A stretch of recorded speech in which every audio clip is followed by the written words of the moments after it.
দিনটা ছিল 19শে বৈশাখ, আর এই যে আমাদের রুম্পার বার্থডে। তো এই যে একে তো আমার ভিডিওতে তোমরা অনেকেই দেখেছো, আমার কাকা শ্বশুরের ছোটো মেয়ে।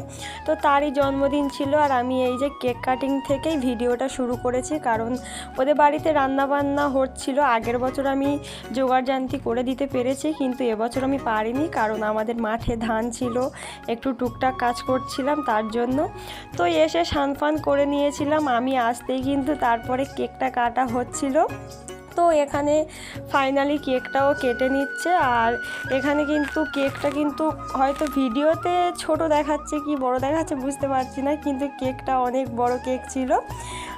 তো এই যে ও কেক কেটে নিচ্ছিল, আর এখানে কিন্তু ছোটোখাটোই করে হচ্ছিল, মানে পাড়ার কিছু বাচ্চা কাচ্চা, ওর বন্ধু বান্ধব, আর আমাদের 3-4টে ফ্যামিলি নিয়ে এইরকমভাবে। আর এই যে ও কেক কেটে ওর মাকে খাওয়ালো, ওর মাসিকে খাওয়ালো, তারপরে ওর বাবাকে খাওয়াতে গেল, আর তারপরে এই যে আমার পালা পড়েছে। এখানে আমাকে বললো যে তুই কেটে কেটে, মানে যে বাচ্চারা দাঁড়িয়েছিল আর কি, সবাইকে দে।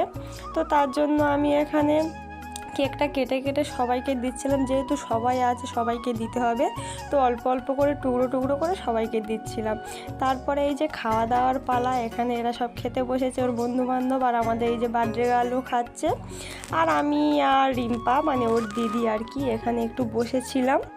তারপরে যেহেতু আমরাও খাবো, এই যে ফাইনালি আমরাও খেতে বসে পড়েছি, আর সবার সাথে গল্প করতে করতে আমি ভিডিওই করতে ভুলে গিয়েছিলাম যে কি কি আইটেম হয়েছিল। এখানে 5 রকম ভাজা, লাউ ঘন্ট হয়েছিল, ডাল হয়েছিল, এখানে হয়েছিল আমের চাটনি, মাংস, পায়েস, আরও হচ্ছে অনেক কিছু হয়েছিল। অনেক কিছু বলতে ডাল হয়েছিল, তো মিষ্টি, পায়েস এগুলোই হয়েছিল। তো ভিডিওটা আমি এই পর্যন্ত রাখছি, টাটা।